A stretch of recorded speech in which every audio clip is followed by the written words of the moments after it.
नमस्कार। प्राइम समाचारमा स्वागत छ। म दृष्टिबाणी थिताल र म संगीता कटुवाल। सुरु गरौं अहिलेसम्मका प्रमुख समाचारबाट। संसद विघटनको मुद्दा विचाराधीन रहेकै बेला गरिएको मन्त्रीमण्डल पुनर्गठन असंवैधानिक भएको भन्दै प्रधानमन्त्रीको चौतर्फी विरोध, संविधानको धज्जी उडाएको विपक्षी दलहरूको आरोप। बहुल राष्ट्रिय राज्यको कुरा गरेपछि उपप्रधानमन्त्री महत्व विवादमा गलत अभिव्यक्ति सच्याउन दबाव, महत्वको भनाइको जसपाका नेताहरूद्वारा बचाउ। भदौमा महाधिवेशन गर्न नसक्ने भएपछि नेपाली कांग्रेस संवैधानिक संकटमा, विभिन्न विकल्पहरूको बारेमा छलफल सुरु, विशेष महाधिवेशन गर्ने प्रस्ताव। कोरोना संक्रमणको दैनिक वृद्धि र मृत्युमा कमी आउँदै आज 5042 जनामा संक्रमण, 8243 जना संक्रमण मुक्त, 68 जनाको मृत्यु। प्राकृतिक प्रणालीको पुनर्स्थापना नाराका साथ आज विश्व वातावरण दिवस मनाइयो। सरकार भने प्रकृतिको संरक्षण भन्दा विनाश गर्न अग्रसर रहेको भन्दै नीति सच्याउन दबाव। चीनको वुहान स्थित प्रयोगशालामा कुनै पनि कर्मचारी वा अनुसन्धानकर्तामा कोरोना संक्रमण नरहेको चीनको जिकिर, थप अध्ययन आवश्यक रहेको WHO को भनाई। र नेपाली लेग स्पिनर सन्दीप लामिछानेले इङ्ल्यान्ड तथा वेल्स क्रिकेट बोर्डको आयोजना अर्को सातादेखि सुरु हुने T20 ब्लास्ट गुमाउने।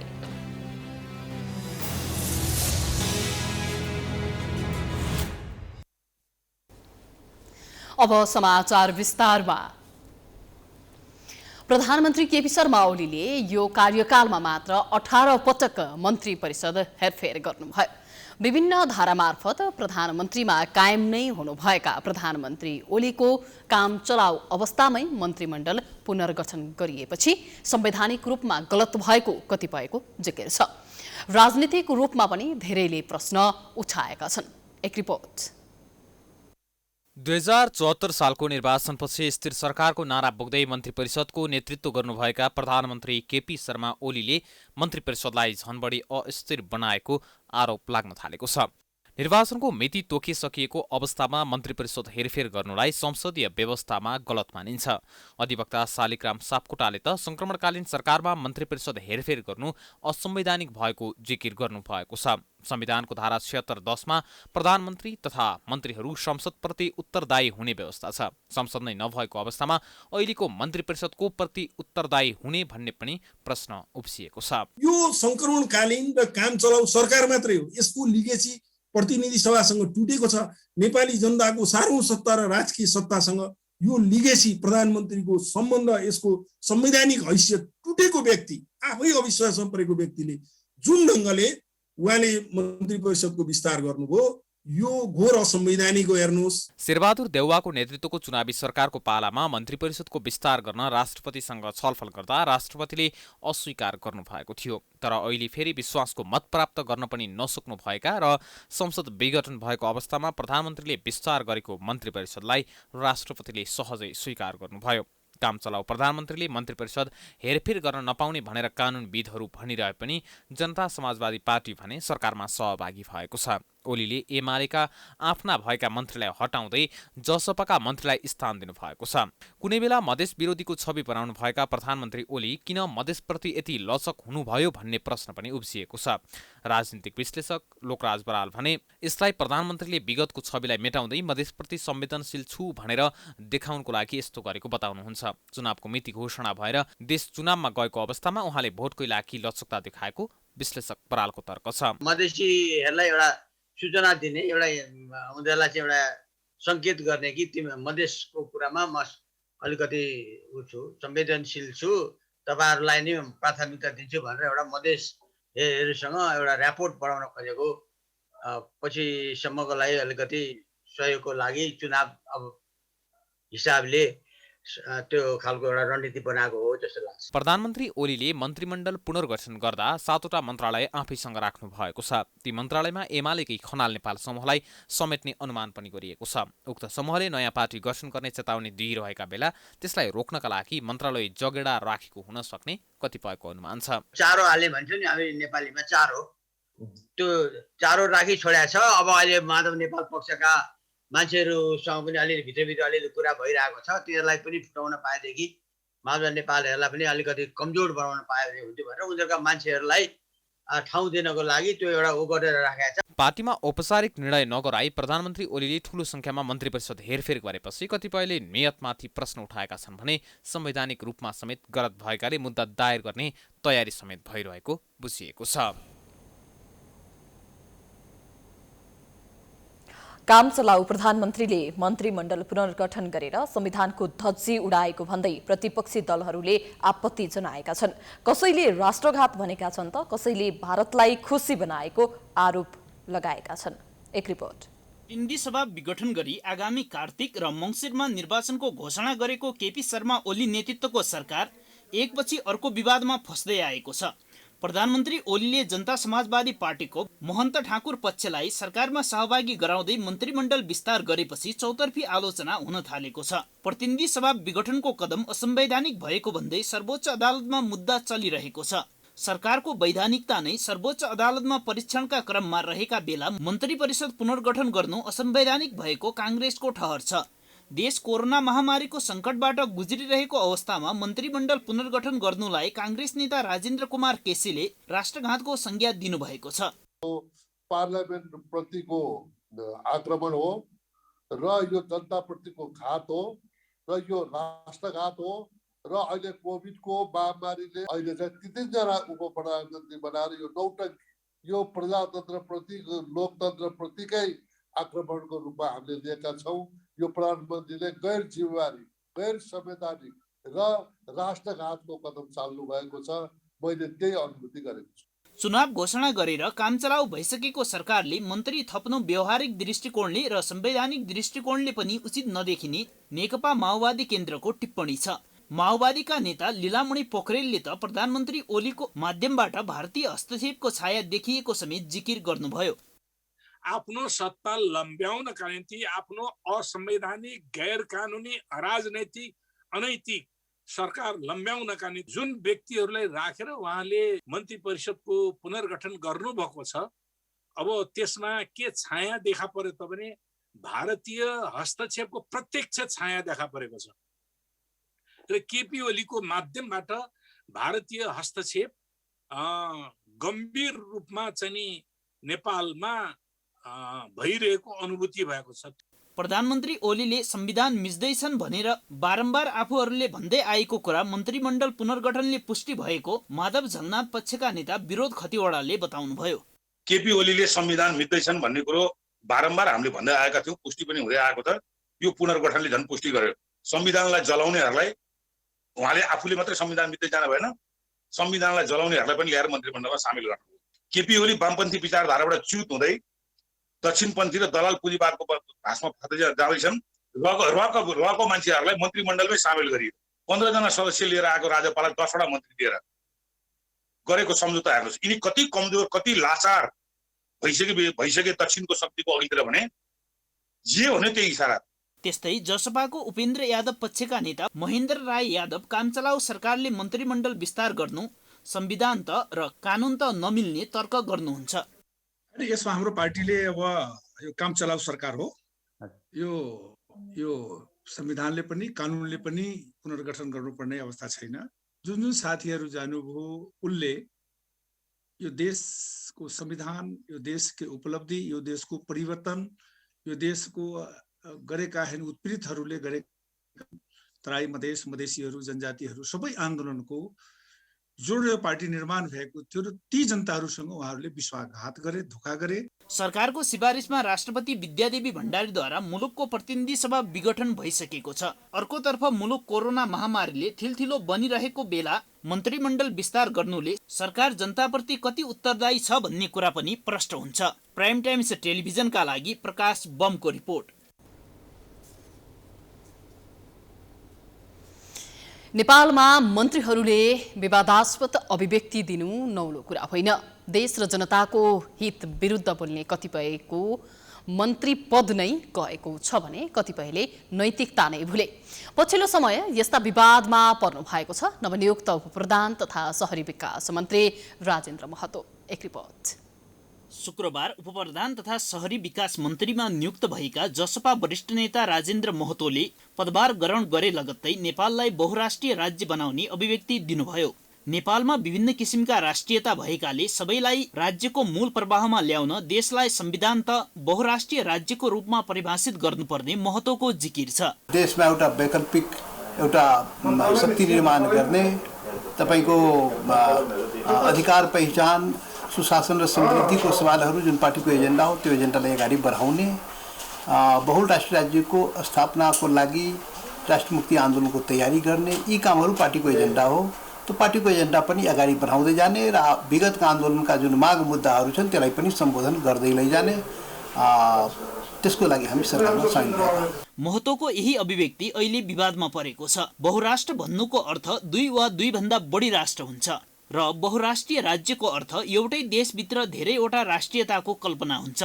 शुक्रबार पदभार ग्रहणका क्रममा यही शब्द महतोले उच्चारण गर्नुभएको थियो। आफ्नो अभिव्यक्ति विवादमा परे पनि महतोले उक्त अभिव्यक्ति शनिबार पनि दोहोर्याउनु भएको छ। शनिबार जसपा पार्टी कार्यालयमा नवनियुक्त मन्त्रीहरूलाई गरिएको स्वागत कार्यक्रममा बोल्दै उहाँले एकल राज्यका कारण विभिन्न समुदाय पछि परेको भन्दै बहुल समुदाय रहेकाले बहुलतामा आधारित राज्य सञ्चालन गर्नुपर्ने बताउनु भएको छ। महतोको अभिव्यक्ति राष्ट्रिय एकता विरोधी भएको भन्दै धेरैले विरोध गरिरहेका छन्। राजनीतिक विश्लेषक श्याम श्रेष्ठ नेपाललाई बहुराष्ट्रिय राज्यको रूपमा परिभाषित गर्नु गलत भएको बताउनुहुन्छ। नेपाल बहुजातीय राष्ट्र भएको कुरा यथार्थ भए पनि त्यसलाई बहुराष्ट्रिय राज्यको रूपमा प्रस्तुत गर्न नमिल्ने उहाँको भनाइ छ।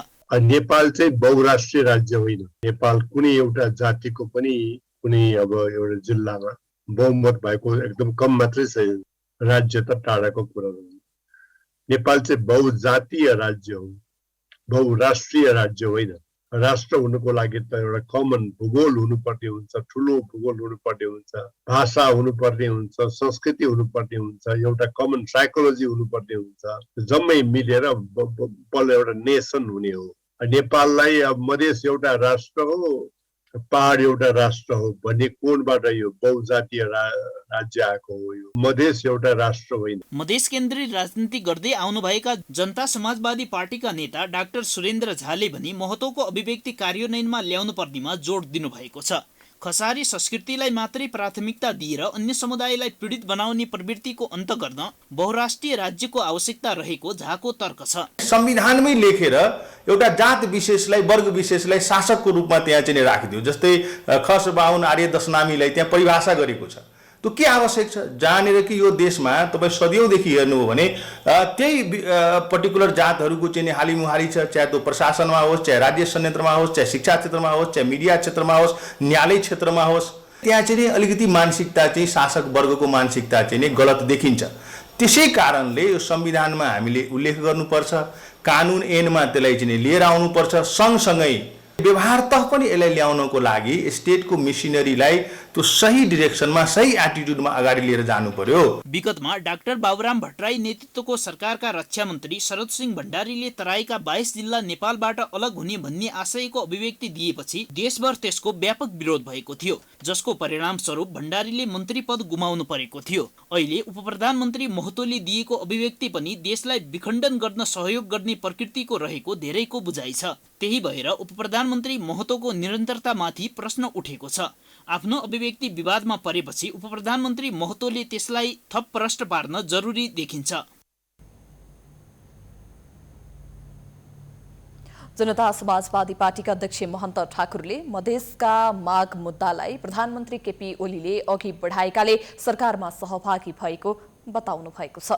शनिबार जसपा पार्टी कार्यालयमा नवनियुक्त प्रधानमन्त्रीहरूलाई गरिएको स्वागत कार्यक्रममा अध्यक्ष ठाकुरले आफूहरूको केही माग पूरा भएको र केही माग पूरा हुन बाँकी रहेकाले सरकारमा सहभागी भएको बताउनु भएको हो। उहाँले आफूहरूले लामो समयदेखि राख्दै आएको मागलाई सकेसम्म पूरा गर्ने आश्वासन प्रधानमन्त्रीबाट आएको जिकिर गर्नुभयो। अध्यक्ष ठाकुरले रेशम चौधरीलाई लगाएको मुद्दा नागरिकता लगायतका विषय सरकारबाट सम्बोधन हुने क्रममा रहेको बताउनुभयो। उहाँले केही व्यक्तिले नागरिकलाई राष्ट्रियतासँग जोडेर हेरेका कारण समस्या देखिएको धारणा राख्नुभयो। के लिए हमें अपने काम को, अपने संघर्ष को आगे बढ़ाना, अपने आंदोलन को आगे बढ़ाना और इसके लिए हम अपने संगठन को आगे बढ़ाएंगे। तो हमारा इस पार्टी का दायित्व अपनी मांग मुद्दा को पूरा कराने के साथ साथ अपने आगामी लक्ष्य को प्राप्त करने के लिए अपने संगठन को भी आगे बढ़ाना है। कार्यक्रममा जसपा वरिष्ठ नेता एवं उपप्रधान तथा शहरी विकास मन्त्री राजेन्द्र महतोले संविधानमा आवश्यक संशोधनको कामका लागि सरकारमा बसेर पहल गर्ने बताउनुभयो। नवनियुक्त मन्त्रीहरूलाई सबैभन्दा पहिले पार्टीको नीतिलाई मुख्य ध्यानमा दिँदै काम गर्न पनि उहाँले निर्देशन दिनुभयो। त्यस्तै उहाँले हिमाल पहाड तराईका क्षेत्रबाट जसपाप्रति भरोसा हुने गरी जनताको सेवामा लाग्ने जिकिर गर्नुभयो।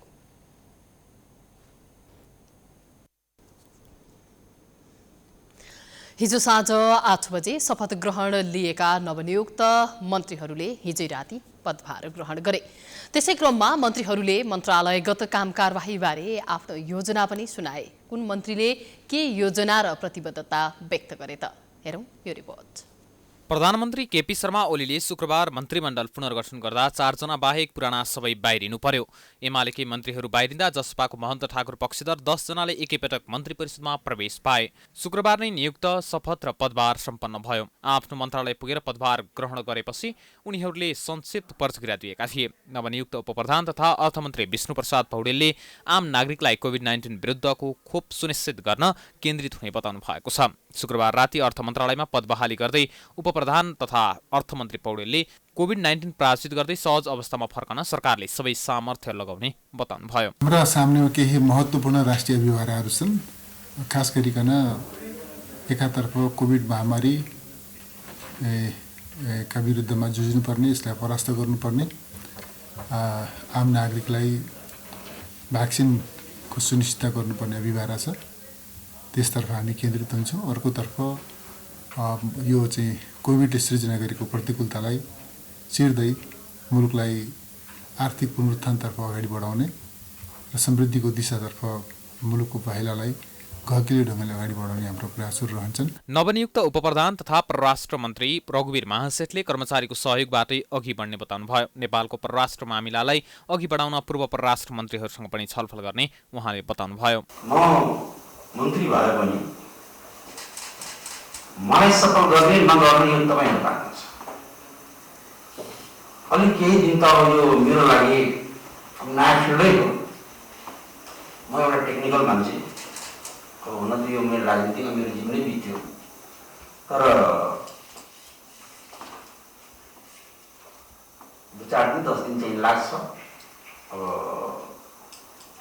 अन्य आइतबारदेखि अब यहाँसँग सचिवजीसँग एउटा सल्लाह गरेर विभागीय कर्मचारीहरूसँग सल्लाह गरेर अब कसरी हामी अगाडि बढ्छौँ यसको प्लानिङ गर्छौँ। उपप्रधान एवं शहरी विकास मन्त्री राजेन्द्र महतोले सरकारमा रहेर मधेसका समस्यालाई सम्बोधन गर्ने प्रयास गर्ने बताउनुभयो। उहाँले समग्र देशको मुद्दा भन्दा पनि मधेसका मुद्दाका लागि मात्रै सरकारमा गएको आशय व्यक्त गर्नुभएको छ। संसद विघटनको मुद्दा सर्वोच्चमा छ। त्यो सर्वोच्चले हेर्ने विषयवस्तु हो, त्यो चलिरहन्छ। हामी आफ्नो माग मुद्दाको लागि सरकार जोइन गरेका हौँ।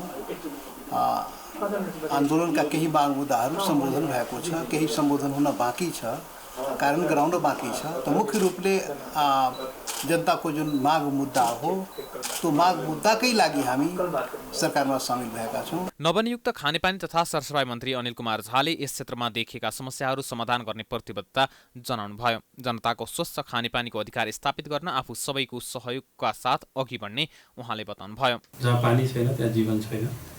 अहिले पनि मङ्गल ग्रहमा, चन्द्रमामा, अरू पनि ठाउँहरूमा पानीको खोजी हुँदैछ। जति त्यहाँ पानी छ भने त्यहाँ मान्छे पनि सार्ने भन्ने कुरा सुन्छु। यहाँहरूले पनि सुन्नुभएको होला।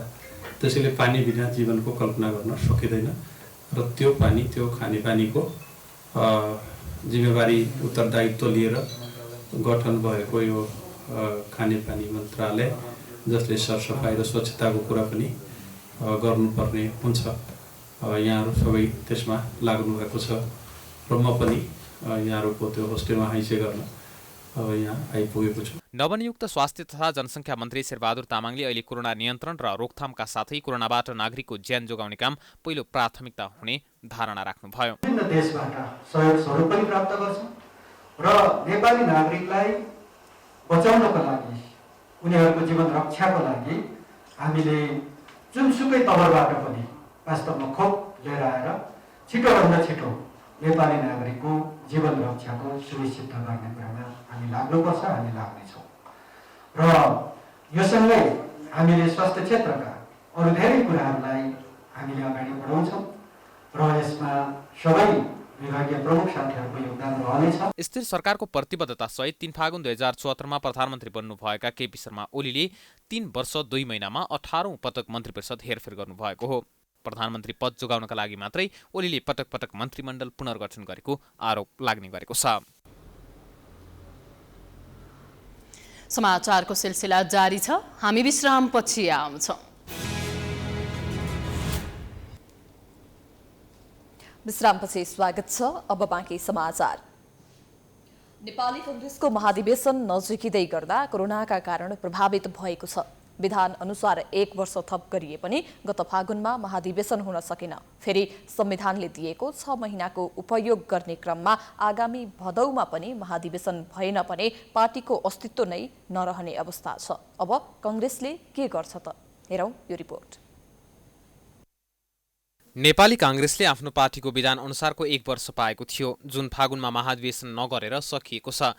फेरि संविधान अनुसार पाएको 6 महिनामा भदौको 7 देखि 10 गतेसम्म महाधिवेशनको मिति तोकिएको छ। तर कोरोनाका कारण अन्य काम हुन नसक्दा सोही समयमा महाधिवेशन हुन्छ भन्नेमा कांग्रेसका नेताहरू नै ढुक्क छैनन्, जसले गर्दा अब तोकिएको समयमा नेपाली कांग्रेसको महाधिवेशन नहुँदा वैधानिकता समाप्त हुन्छ। लोकतान्त्रिक मूल्य र मान्यताका लागि सङ्घर्ष गरेको दल विघटन हुन्छ। वरिष्ठ अधिवक्ता शेरबहादुर केसी भने नियमावलीका प्रत्येक बुँदाबाट केही न केही निकास निस्कने बताउनुहुन्छ। कांग्रेसको मात्र यो समस्या नभएकाले संवैधानिक सङ्कट हुने भन्दा पनि विभिन्न विकल्प प्रयोग हुन सक्ने उहाँको आकलन छ। यस्तो अवस्था आएमा के छ भने मलाई लाग्छ फेरि कहीँ न कहीँ जस्तो दल सम्बन्धी ऐन छ, त्यो ऐनमा कहीँ न कहीँ निकासहरू खोज्नुपर्ने हुनसक्छ। निकास किनभने जस्तो अब अहिले मैले भने नि एमालेको वैधानिकता खोज्नु हो भने एमाले दर्दै छैन, अब सक्यो उसको 5 वर्ष म्याद। माओवादी पनि छैन, तर ऊ अहिले सत्ता चलाइरहेछ, देश चलाइरहेछ। अवस्था जुन ऐन छ दल सम्बन्धी दर्ता दल सम्बन्धी ऐन, त्यसमा पनि चेन्ज गरेर अथवा नियमावलीमा चेन्ज गरेर निकास खोज्नुपर्छ। उता कांग्रेसले कोरोनाको महामारी भए पनि क्रियाशील सदस्यको विवाद निरूपण गर्न काम गरिरहेको दावी गरेको छ। कांग्रेसका नेता गोपालमान श्रेष्ठले विभिन्न चरणमा अहिले पनि कामहरू चलिरहेकाले समयमा नै महाधिवेशन हुने बताउनुहुन्छ। तर कुन विकल्पबाट महाधिवेशन गर्ने भन्ने विषयमा अझै पनि कांग्रेसमा छलफल भएको छैन। अनि कांग्रेसले महाधिवेशन गर्छ के भनेदेखि अब यो महामारी छ, अहिले सबभन्दा महामारी छ। कांग्रेसले आफ्नो के अरे कोठामा गर्ने कामहरू गरिरहेको छ हैन।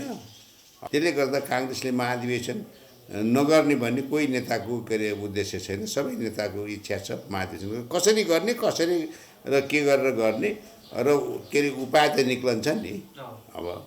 अब पार्टी नैलाई सिद्ध्याउने काम त हुँदैन नि। अब संवैधानिक व्यवस्था अनुसार कांग्रेसले पछिल्लो पटक तोकेको महाधिवेशनको मिति आउन 67 दिन मात्र बाँकी छ। तर त्यो समयमा महाधिवेशन गर्न नसकिने अवस्था भएको कांग्रेसका अर्का नेता अर्जुन नरसिंह केसीको भनाइ छ। तर केन्द्रको मात्रै अधिवेशन गरेर भए पनि संवैधानिक सङ्कट टार्न सकिने नेता अर्जुन नरसिंह केसी बताउनुहुन्छ।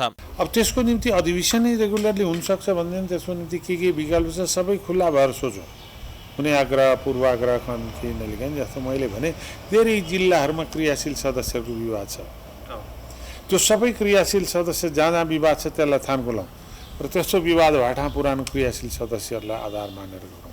त्यस कारण यो विशेष अधिवेशन नेपाली कांग्रेसको परम्परा पनि हो र परम्परा भन्ने चाहिँ के छ भने यदि कुनै कुरा कानुनले गर्नै हुन्न भनेको छैन भने परम्परा पनि एउटा कानुन हो। संविधानको धारा 269 को उपधारा 4 ख अनुसार 5 वर्षभित्र दलले आफ्नो अधिवेशन गर्न नसकेमा 6 महिना म्याद थप्न सक्ने प्रावधानमा टेकेर कांग्रेसले वर्तमान कार्य समितिको कार्यकाल भदौसम्म थप गरेको हो।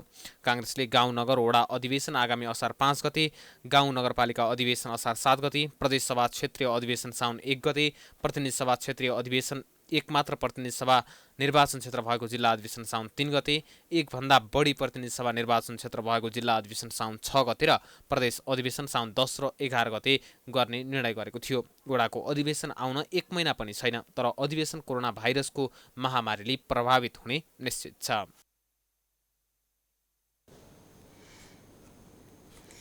शनिबार सम्पन्न नेकपा एमालेको खनाल नेपाल समूहको स्थायी कमिटी बैठकले पार्टी एकताका लागि अन्तिम समयसम्म प्रयास गर्ने निर्णय गरेको छ।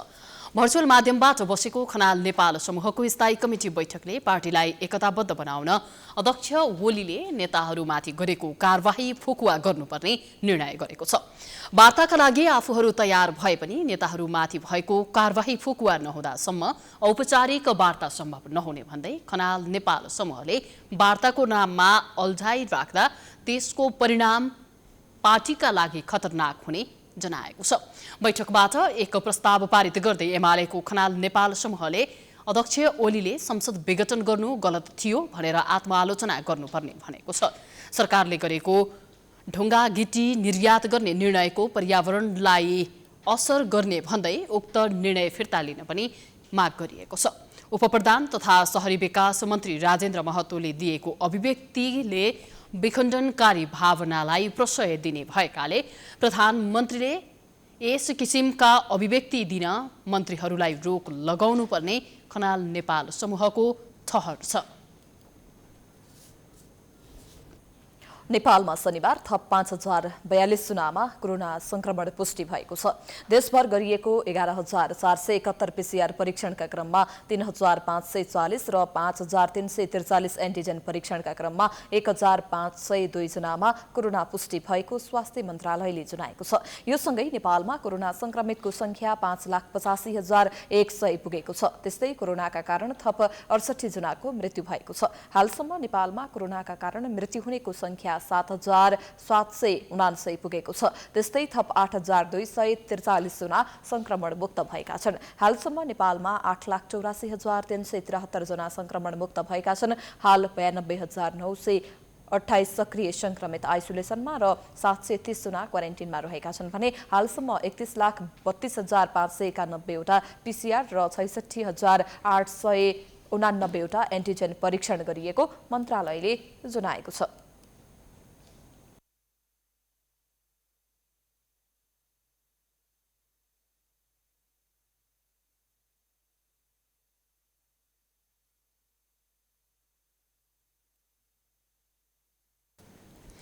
प्राकृतिक प्रणालीको पुनर्स्थापना नाराका साथ आज विश्व वातावरण दिवस मनाइएको छ।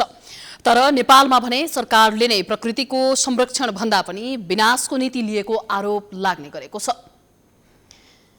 विशेष गरी जेठ 15 मा बजेट वक्तव्य मार्फत चुरे भावर तथा तराई मधेस प्रत्यक्ष असर पुग्ने गरी ढुङ्गा गिटी र बालुवा निकासी खुला गरेपछि सरकार प्रकृति संरक्षण प्रति प्रतिबद्ध नरहेको आरोप लागेको छ। एक रिपोर्ट। सरकारले जेठ 15 मा बजेट वक्तव्य मार्फत चुरे भावर र तराई मधेसमा प्रत्यक्ष असर पुग्ने गरी ढुङ्गा गिटी र बालुवा निकासी खुला गर्यो। त्यसको एक हप्तापछि शनिबार आज विश्व वातावरण दिवस पर्यो। नेपालमा पनि प्राकृतिक प्रणालीको पुनर्स्थापना नाराका साथ यो दिवस मनाइयो। तर नारा र प्रतिबद्धता एकातिर व्यवहार अर्कोतिर गरेको भन्दै सरकार विवादमा परेको छ। बजेट वक्तव्यमै चुरे तथा महाभारत श्रृङ्खलाका सम्भाव्य स्थानमा होटल, मोटल, रिसोर्ट लगायत शीतल आवास निर्माण गरी पर्यटन प्रवर्धन गर्न निजी क्षेत्रलाई लिजमा जग्गा उपलब्ध गराइने भनिएको छ। यो व्यवस्थाले समेत त्यस क्षेत्रमा प्रकृतिको दोहन बढाउने देखिएको छ। यसले गर्दा वातावरणमा प्रत्यक्ष असर पर्न गई देशले ठूलो मूल्य चुकाउनु पर्ने वातावरणविदले चेतावनी दिएका छन्। र अहिलेको जुन देखाएको छ नि मलाई के लाग्छ नियमभन्दा विपरीत भएको चाहिँ चिज हो होइन। किनभने बचाउनु पर्ने ठाउँमा चाहिँ झन् चाहिँ अब त्यसलाई नराम्रोतिर अहिले चाहिँ कि नराम्रो बाटोमा लग्ला अथवा चाहिँ भविष्यमा एउटा राम्रो चुनौती चाहिँ हुन सक्छ जो चाहिँ मूल्य चाहिँ योभन्दा पनि धेरै चुकाउनु पर्ने अवस्था हुन सक्छ। त्यसैले चाहिँ के लाग्छ भने सरकारी तहबाट चाहिँ नीति नियमको कुराहरू भयो, स्ट्रङ नीति नियम चाहिँ हुनुपर्ने हुन्छ होइन। पोलिसीहरू पनि चाहिँ तपाईको रियल बेस्ड पोलिसिज हुनु पर्यो। त्यस्तै केही दिन अघि तत्कालीन वन तथा वातावरण मन्त्री प्रेमबहादुर आलेले कानुन विपरीत निकुञ्ज आरक्षको भित्री भागमा पनि ठूला विद्युत आयोजना र केबल कार निर्माण गर्न दिन सकिने गरी कार्यनीति संशोधन गर्नुभएको थियो। मानव जाति आफू बस्दै आएको वातावरणको सर्जक र विनाशक दुवै रहेकाले वातावरण संरक्षणमा मानवको भूमिका महत्त्वपूर्ण छ। यही कुरालाई ध्यानमा राखेर वातावरण संरक्षणमा मानवीय भूमिकालाई प्रबल बनाउने उद्देश्यसहित यो दिवस मनाइन्छ। पर्यावरणप्रति विश्व जगतमा सचेतना जगाउने उद्देश्य अनुरूप संयुक्त राष्ट्रसङ्घको आह्वानमा सन् 1973 देखि प्रत्येक वर्ष 5 जुनमा विश्व वातावरण दिवस मनाइन्छ। विश्व वातावरण दिवस विश्व पर्यावरणप्रति वैश्विक स्तरमा राजनीतिक र सामाजिक जागृति ल्याउने उद्देश्यले विश्व वातावरण दिवस मनाउन सुरु गरिएको हो। वातावरण संरक्षणका लागि विश्वमै राजनीतिक र सामाजिक जनचेतना जगाउने उद्देश्यका साथ सन् 1972 को 5 जुनदेखि 16 जुनसम्म संयुक्त राष्ट्रसङ्घको महासभाले विश्व वातावरण सम्मेलनको आयोजना गरेको थियो। सम्मेलनको 1 वर्षपछि वातावरणीय संरक्षणको आवश्यकता महसुस गरी 5 जुन 1973 मा पहिलोपटक विश्व वातावरण दिवस मनाउन सुरु गरिएको हो। नेपालमा विगतका वर्षमा विभिन्न कार्यक्रमको आयोजना गरी विश्व वातावरण दिवस मनाइने गरे पनि यस वर्ष औपचारिक कार्यक्रम प्रभावित भएका छन्। नेपाली सेनाको नेतृत्वमा भएको सफा हिमाल अभियान अन्तर्गत 27,671 किलो फोहोर तथा 4वटा शव सङ्कलन गरिएको छ। वैशाख 2 गतेदेखि जेठ 15 गतेसम्म सञ्चालन गरिएको सफा हिमाल अभियान 2021 का क्रममा विभिन्न हिमालबाट कुहिने र नकुहिने गरी 27,671 किलो फोहोर सङ्कलन गरिएको नेपाली सेनाले जानकारी गराएको हो। सो क्रममा सबैभन्दा बढी फोहोर सगरमाथाबाट सङ्कलन भएको थियो। सङ्कलित मध्ये अहिलेसम्म 12,995 किलो फोहोर व्यवस्थापन वा पुनः प्रयोगका लागि हस्तान्तरण गरिएको छ। शनिबार सैनिक मुख्यालयमा भएको समापन समारोहमा हिमाल सफाई खटिएकाहरूलाई प्रशंसा पत्र प्रदान गरिएको थियो भने टोली लिडरहरूले झण्डा हस्तान्तरण गरेका थिए। कार्यक्रममा सेनाका उपरथी गोकुल भण्डारीले सफा हिमाल अभियानका लागि सरकारी तथा गैर सरकारी विभिन्न संस्थाबाट सहयोग भएको जानकारी दिनुभयो। उहाँले सफाईका क्रममा नेपाली सेनाका 3 जनाले आम दबलम हिमालको सफल आरोहण पनि गरेको बताउनुभयो। हिमाली क्षेत्रहरूमा रहेका फोहोरबाट विश्व वातावरणमा परेको प्रतिकूल असरको बारेमा सुशिक्षित गराउन, हिम श्रृङ्खलाहरूको मनोरम सौन्दर्यतालाई अक्षुण्ण राख्न तथा वातावरण प्रवर्धनमा यस अभियान सहयोगी सिद्ध साबित हुनुको साथै यस अभियानले नागरिक सैनिक सम्बन्ध तथा सहकार्यको अनुकरणीय नमुना समेत प्रस्तुत गरेको छ। त्यस्तै राष्ट्रिय निकुञ्ज तथा वन्यजन्तु आरक्षण निर्देशनालयका निर्देशक सहायक रथी हिमांशु खड्काले प्रतिकूल मौसमका बावजुद पनि सेनालाई विभिन्न तवरबाट सहयोग प्राप्त भएको बताउनुभयो। उहाँले समय समयमा हिमाल सफाई गर्नुभन्दा फोहोर नै हुन नदिनका लागि आवश्यक कदम चाल्नुपर्ने उल्लेख गर्नुभयो। यो अभियान यो सरसफाई अभियानको दौरान आमाडबरम हिमालको सफल आरोहण गर्नुहुने सहसेनानी अर्जुन खत्री, बुद्धा प्रकाश कार्की, क्युट सन्तोष गुरुङ, श्री पुरी ग्याल्जेन शेर्पा, श्री पासन तेन्जी शेर्पालाई पनि हार्दिक बधाई दिन चाहन्छु।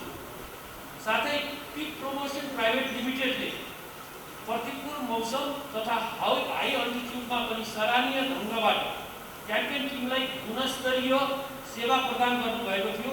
त्यसको लागि उहाँहरूलाई यस अभियानको तर्फबाट हार्दिक धन्यवाद दिन चाहन्छु। यस वर्ष हिमाल सफाईका लागि नेपाली सेनाका 43 तथा सेवा प्रदायक संस्थाले उपलब्ध गराएका 69 जना शेर्पा सहभागी भएका थिए। वन तथा वातावरण मन्त्रालय, पर्यटन मन्त्रालय अन्तर्गतको पर्यटन विभाग सहित सरोकारवाला निकायसँगको सहकार्यमा सेनाको राष्ट्रिय निकुञ्ज तथा वन्यजन्तु आरक्षण निर्देशनालयको व्यवस्थापनमा हिमाल सफाई अभियान सञ्चालन भएको थियो।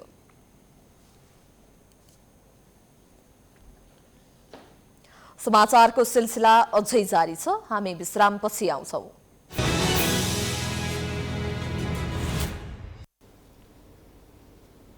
विश्रामपछि स्वागत छ। अब अन्तर्राष्ट्रिय समाचार।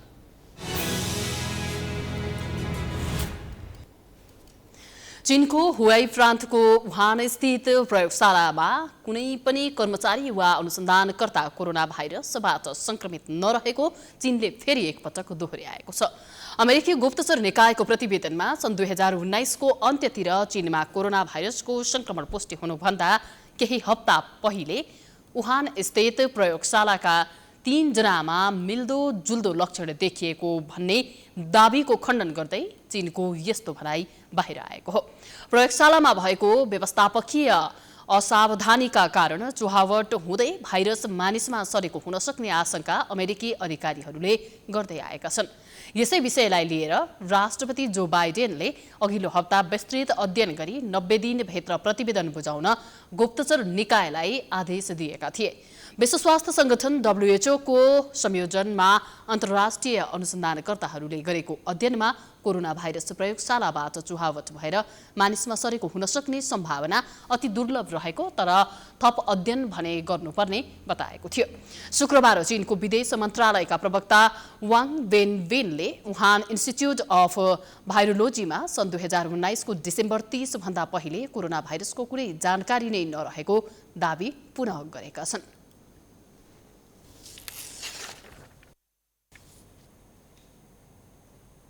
अब खेलकुद समाचार।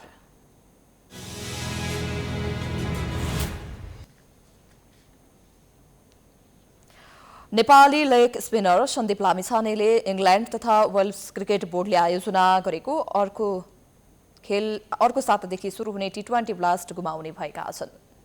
सन्दीप टी20 ब्लास्टमा पहिलो पटक वोर्सेस्टरशायरबाट खेल्ने तयारी गरिरहेका थिए तर नेपालमा दोस्रो चरणको कोरोना महामारीका कारण अन्तर्राष्ट्रिय उडानमा रोक र भिसा आउन ढिलाइको कारण टी20 ब्लास्ट गुमाउने लगभग निश्चित जस्तै भएको छ।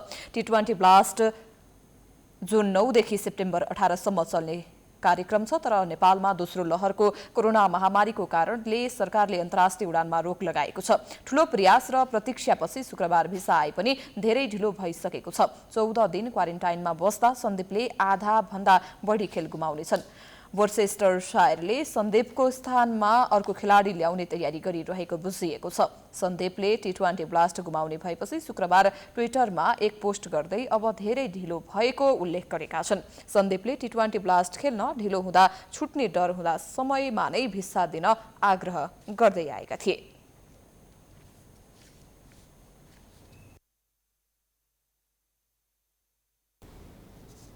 यो सँगै हामी समाचारको अन्त्यमा आइपुगेका छौं। जाँदा जाँदै प्रमुख समाचार पुनः एकपटक।